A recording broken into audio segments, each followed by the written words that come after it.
Hello guys, welcome to another episode of Pyrus and Bazcast, where we bring to you weekly guest speakers to talk about topics that impact property management, sales and finance. Anmol here and Gazelle from Pyrus and Baz Real Estate, and we are joined by Stu Benson today. Hello Stu. Welcome, Stu. Hello everybody, hello and hello Facebook and Instagram. That's it. So today, the topic of discussion today is about demystifying the process of auctions. Yep. From a buyer's point of view and from a vendor's point of view. So if not someone hasn't attended an auction, what to expect, as well as some of the recent trends that we found in the recent days. Yep. There you go. Let's get it started. So, just an introduction about yourself, background. Okay, so I guess the personal side of things. So I'm 38 years old, the Hills District born and bred. So I've spent my life between Kellyville, Castle Hill, and back to Kellyville again with my wife and 4 young children. Yeah. We work locally, they're schooled locally. I've been in real estate since the year 2000, which dates me horrendously. Wow, as older, older than the furniture. And so, so I've come through the ranks in terms of a keen and willing office assistant to a standalone listing and selling agent. Yeah. I've been involved in the background, I guess, of real estate and the humming, which is the online portal space. Most of us find property through realestate.com.au and domain.com.au. Yeah. So I've worked in that portal space and launched my namesake auction company, Benson Auctions, in 2010. So we're just about to hit our 10th year anniversary, solely servicing and looking after the northwest of Sydney, in particular reference to the Hills District as an auctioneer. Wow. So that's a great achievement. That's kind of us in a nutshell, I guess. Yeah. So you've done all the legwork before you become an auctioneer, so you know the whole process. Yeah, I mean, there's an affinity to knowing your area and to be able to, I guess, legitimately sell the benefits of living in this district. Yeah. But also knowing the process as well, and you know, I guess what vendors are feeling, what buyers are feeling, and the way that agents are having to thread that all together to make sure that come auction day, everyone's comfortable, everyone's cool, calm and collected, and that we get a result that doesn't upset anybody, keeps everybody on side. Yeah. There are always going to be underbidders. We want to help facilitate their transaction as well. So, and that's probably part of demystifying this, is that you know, there's a lot of things to do in the lead up to auction day from both sides of the equation, and then there's also the aftercare as well to make sure that those who didn't win at auction are still looked after as well. Yeah. What is the most transparent way of selling? I would say. Because you know who you're up against. Exactly. You know, it's live. Live feedback. Yeah. Absolutely. So touching on from a buyer's point of view, what are some of the common misconceptions from when they are, say for example, if someone's never bought at an auction, what can they expect? There's a little bit of a misnomer in the sentiment that it's a pressure cooker environment and that I'm going to overspend. And I think buyers really need to go into an auction with a limit. We always encourage that limit to be flexible. You really, it could haunt you to miss a property for $10,000 or for $5,000. And that's easy for us to say because it's not our money and it's not our financial commitment for the next 30 years. But really, for the sake of another 5 or 10,000, and it's an old cliche that we say at auctions that you never know you've reached somebody else's limit until they stop bidding, and you don't. And that next $5,000 bid you place could be the straw that broke the camel's back, and could be the bid that wins the day. And you look back and you think, well, I paid $5,000 more than what the market was willing to pay. Did I overspend or did I buy well? And so I think you've got to roll that dice. And the flip side is, if you get outbid, well, it's cost you nothing. You leave with all your money. You take your wife shopping, but you've left with all the money, right? Exactly. So I always tell everybody to leave it on the driveway. Roll that dice here.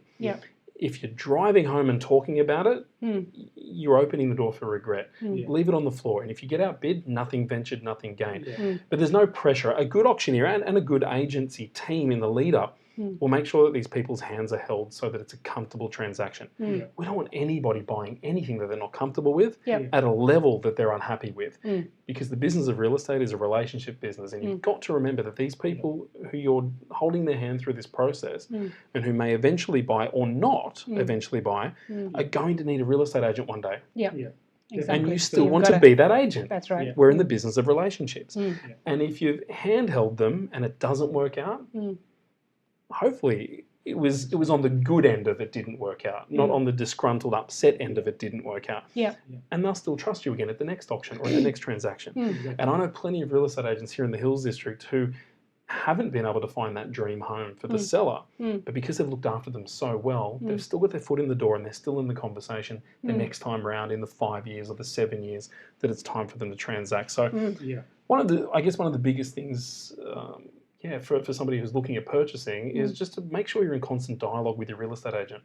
They really want to make sure that you have a 5-star experience because it's in their benefit that you do. Absolutely. And as you said, it is a long-term game as well. So obviously if you have purchased $5,000, $10,000 extra now, in the grand scheme of things over the years. If you got yourself in the dream house. Exactly. It's, depending on where you're selling, when you are selling again. So that's what makes a difference.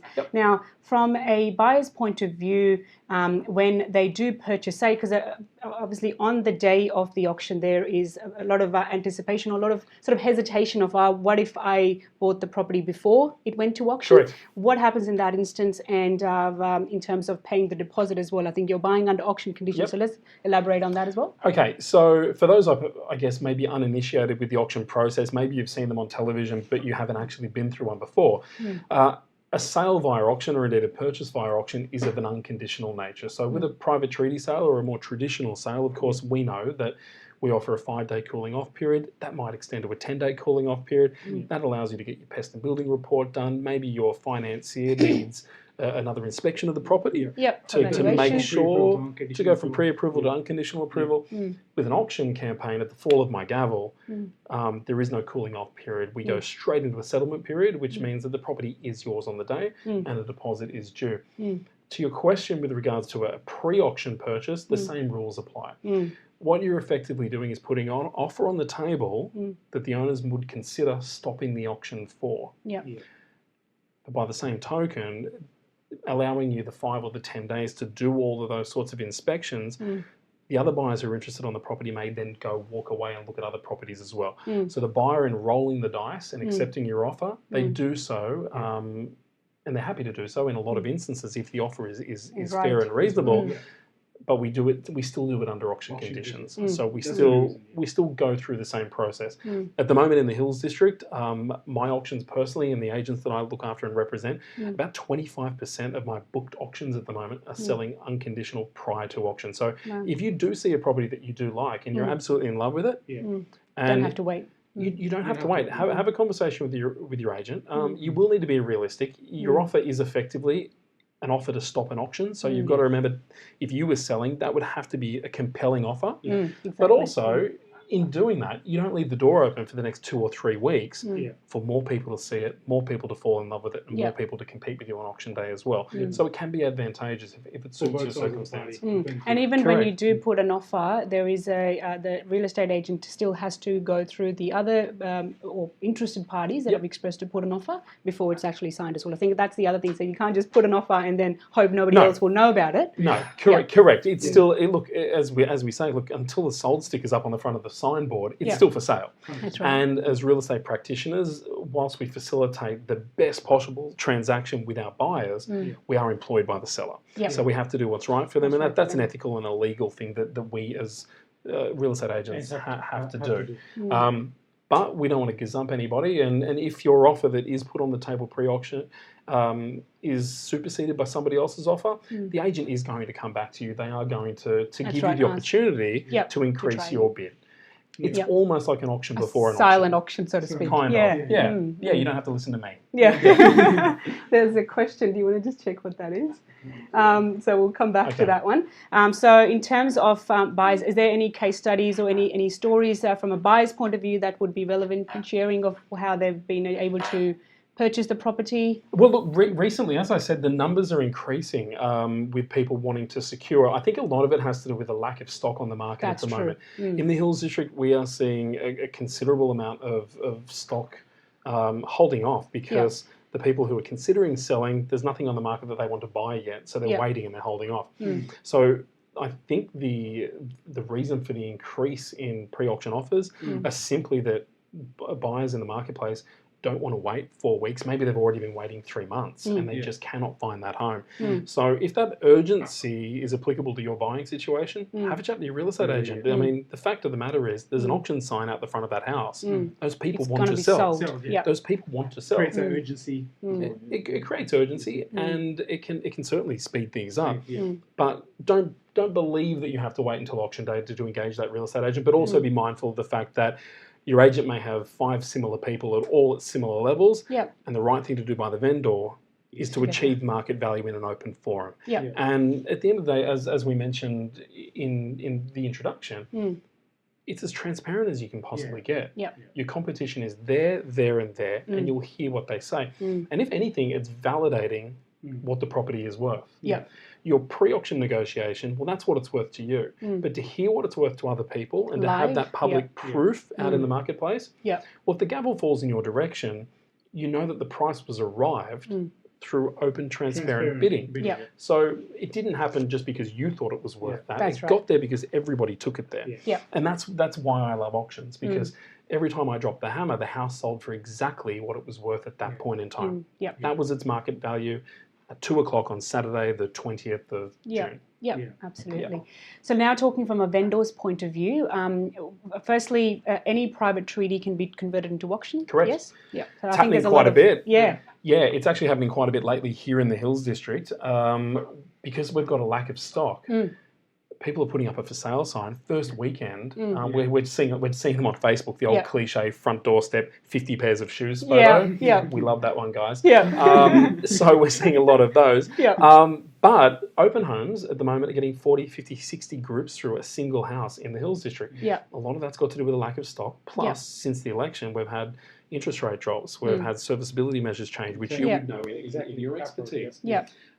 So there's a lot of people wanting to buy and not a lot of what they want to buy available. And for that reason, I've had agents ringing me up saying, Stu, we just had 45 groups where I've issued 12 contracts. This thing's been on the market for 3 days. We're converting an auction in 4 days. We've got to do what's right. We've got to give everybody an opportunity to buy this house. Because the other thing is, if we accept an offer on this in week 1 and the owner's happy with, that's a great result. But did it give everybody else in the marketplace the opportunity to find it, to fall in love with it, to work out whether they could afford it, and to put an offer on the table? So sometimes the best thing is to stay the course and go to auction, purely because not only does it achieve real-time market value, but it gives everybody a chance to a 4-week window to fall in love with it and work out whether or not they can afford it. Turn up on the day and give yourself a chance. So at the moment, conversion is certainly something you can do. And currently, if you're on the market now with private treaty and you've got great numbers through, there's no reason to flick the switch and to say, let's run an auction in 3 or 4 weeks. So since the elections, we were just discussing before, the auction clearance rate, you're hovering around the 78% mark? Look, I'm just a slither under 80%, and that's, again, a combination of sold priors and sold on the day.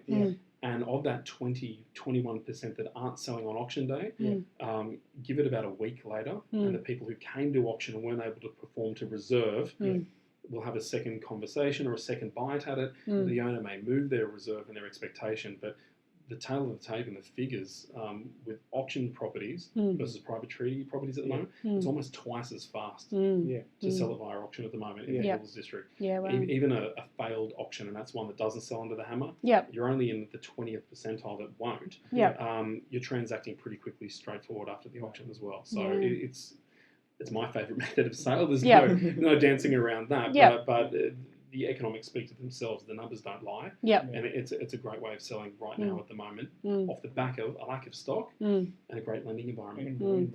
And talking about that, so on the day, and is it until midnight that you're still negotiating? Correct. And I've had plenty of situations where we'll have an auction at 10 o'clock in the morning or 10:30 in the morning, and we get close but not close enough. An owner's reserve, obviously, is the figure in which they'd be comfortable selling on the day, but they reserve the right to move that. They can move that on the auction floor. They can advance towards the market. Or we can pass the property in and they can have a think about it. Up until midnight on auction night in New South Wales, legislation dictates that we can sell by virtue of the contractual terms, the 66W certificate, which forms a part of our contract, and we forego our cooling off period and enter straight into a settlement period. And so I've had auctions, as I said, 10:30 in the morning, close but no cigar. Go away and have some lunch, guys, and have a think about it. If this thing goes on domain and realestate.com and our website on Monday morning, it's going to have a really refined price guide. Because we took it to the market. We know exactly. We saw where the shortcoming was. Our owner's serious. We're not mucking around anymore. Here's your window. If you allow us to take this property to the open market on Monday, you open the door to everybody who was either afraid of auction, not ready to buy at auction, or wasn't sure of what the price was and now knows exactly where they need to be. Or go and have a coffee, come back to us in the afternoon, bring some friends and family around, we'll show it to you at 3 o'clock, and let's do some paperwork at 5. And that happens a lot as well. So the auction process affords you that second opportunity on auction day. No, It's very transparent as well. Was there a question before? Yeah, they're talking about when can we do inspections when there's an auction campaign. So is it on the day? On the day we can do or prior? Yeah, look, auction campaigns are run very similar to a private treaty campaign. So your agent will have designated open home times on the 4 weeks leading up to the auction. Most auctions are run on sort of day 28 or the 4th Saturday of the campaign. So the Saturdays in between, you should have access to. But if I would pick up the phone or shoot an email to the agent or the agent's assistant, and look, they can get you in. If you're somebody who works on weekends traditionally and you find it hard to get access, they can relay that to the homeowner, and we can get you through that property maybe of an evening during the week, and particularly with pest and building inspections, just to make sure that you're bidding and buying with confidence. Those things are also able to be facilitated. So just pick up the phone. And another concern sometimes is with regards to valuations from bank terms, but normally we have to do that after. After the auction is basically finished, because we need the contract to sell. And a lot of times banks are taking the contract of sale as the sale price we order anyway. valuations every day of the week, and 99% they go off the contract of sale. Correct. So that's one of the other good things when it comes to the lending environment and auctions is that you can do a valuation, and some of them might not ever leave their desk, and they'll just do a desktop valuation, and it comes in at a median algorithm, and it gives you the presumed and assumed version of what the property price is worth. You sell it under the hammer, clear and transparent bidding, you've established to the dollar what that property is worth. So when you're looking to get full approval on your finance or to borrow against or whatever it might be, you have a contract of sale that validates the figure of the property, which more often than not is far more accurate than any computer simulated algorithms. CRM or anything like that, desktop valuation. Correct. Yeah, absolutely. And have we covered everything? And is there have you had any commonly asked questions that for the process from either a buyer or a vendor that come on a regular basis that would be worth talking about? Look, there's nothing that's too regular. I know the topic of our podcast is demystifying auctions. I think just people, it's like anything in life. If you haven't done it before, you don't know about it. And maybe there aren't as many tutorials around that there should be. On my website, personally, we've got some how-to guides and trying to ease people into the process. But I think it's all about dialogue. As a seller, there's nothing really different than a private treaty sale, except for the fact that we're trying to put a deadline on this sale. We're trying to speed up the process. And auction day itself becomes a transparent negotiation as opposed to what might be just an agent sitting in a boardroom with a call list, calling up buyer 1, getting the offer, calling up buyer 2, doing the counter offer. Did that other offer exist? Did that offer exist at that price level? Am I being pushed for no reason? Could I have gotten it? There's a lot of X factor around private treaty sales. And it's not that there's any underhandedness about it. It's not that the agents aren't doing the right thing, like whatsoever. But you don't know what you can't see. Auction allows you to be a part of it. So as a buyer or a seller, I think demystifying the auction process is a good thing because I see these posts on Facebook from some auctioneers and some agents saying, our auctioneer knows when to put the pressure on and get the most out of the market. And I think that's completely the wrong dialogue. It's not putting the pressure on, it's showing them in a fast-paced environment. I get that. It's fast-paced and you can get caught up in it. Heat of the moment. But it's demonstrating value. I'm not making up those numbers. The market's calling the number, the market's calling the number, and the market's calling the number. I'm facilitating that, and I'm encouraging you to pay more based on the social proof of what this property's worth. I'm not making up those numbers. That's right. So I think in terms of a buyer or a seller, if you really want to know what a property's worth, take it to auction. If you're selling and you're the homeowner, you're going to get a very good indication on auction day exactly what it's worth. The agent can have a guess. The auctioneer can have a guess. But the market will confirm. And conversely, if you're thinking about buying a property at auction and you're not sure what it's worth, come to the auction and see. You may be very surprised at the owner's willingness to meet you or a lack of bidders, and you're just in the right place at the right time and you get a good buy. That happens all the time. That's it, Alternatively, it might go for a little bit more than what you were worth, but you can concede that happily because you saw it unfold in front of you. You know what? That house wasn't for me, but good luck to them. because they wanted it more. That's it. And talking about the reserve price, obviously a number of times buyers get frustrated because they're calling and they don't know what it is. Yeah. Talk us through about that. Yeah, the amount of people who at an auction itself will have a bidder's paddle and they will come up to me and just like almost like hint, come my way. And I'll walk down a hallway and I'll say, so what's the reserve? I'm not going to tell you. My standard answer is I haven't seen it yet. I'll be meeting with the owner soon. And a lot of the time I already know it. But, look, we're no obligation to disclose that, and quite frankly, that's not the point of auction. The reserve price is the owner's comfortable price that they'd be willing to transact the property at. They'd love it to go over. If it went under, they might talk to you under that and maybe bridge the gap. But it's a private figure that we don't disclose traditionally. Some agents, some auctioneers may use it in the throes of an auction if we know that there's a bidder holding off and not willing to participate in the auction, or had bowed out maybe $10,000 or $20,000 earlier and said they're out. And you might say, well, so would it help if I told you that the property was on the market? There are certain cues in certain situations that buyer might go, you know what? All right, I'll give you another 5, and that's it. They might not have. Or they might have hesitated and thought I was balking and I wasn't sure. Hammer drops and then their eyes open up going, oh, you were serious. Sometimes people need to be, you can lead a horse to water, you can't make it drink. Sometimes you've got to grab its head and you've got to really help that happen. So some buyers, they do need that. But look, it's different in every situation. But the rule of thumb is we do not disclose the reserve. But I do tell them that our owners are here to sell today. They've committed to auction. They've opened their house for 4 weeks. That's it. They want to sell it. They want to sell it today. They wouldn't have booked me. They wouldn't have booked this date, and we wouldn't have advertised it for 4 weeks if today, in their mind, wasn't the day that they sell their house. So if you've come here thinking in your mind, this is the day that I buy this house, give me what you got. And if somebody outbids you, gave it your best. If somebody doesn't outbid you, I may drop the hammer in your favour, or alternatively, I'll pass it into you, and I'm going to give you the first right of negotiation after the auction. So say, hypothetically, the bidding stops at $950,000, and our owners wanted $1 million. I'm going to talk to you to see what we can do after the auction, up until midnight tonight, if I can get a deal done. Give me $970, and I'll go to the owner and see what we can do. And the owner might go, Stu, you know what, $990, I'm out. Well, we've shown a willingness to negotiate. We go back to the highest bidder and we say, look, your 970 has been rejected. They're at 990. Let's close the gap. And the buyer says, well, buyer more often than not says, I'll give you 980, and I'll do it today. And the owner says, you know what? They're here. They came to auction. They participated. That's market value. That's it. So it doesn't have to be scary at all. We're all there to do a deal. And we're all there to do a comfortable, smooth, no pressured deal. Because again, once that sold sticker goes up, you're in the database. You're going to get a bottle of wine for us after your first year. You're going to get a box of chocolates. You're going to get our emails. You're going to get our letterbox drops. We're going to pop in and visit you. And then in 6 and 7 years' time, when you come to sell again, you're going to shortlist some agents. Hopefully you're not, and you're just going to call us. Because we did such a good job, and it wasn't a painful process. And auctions don't need to be. Absolutely.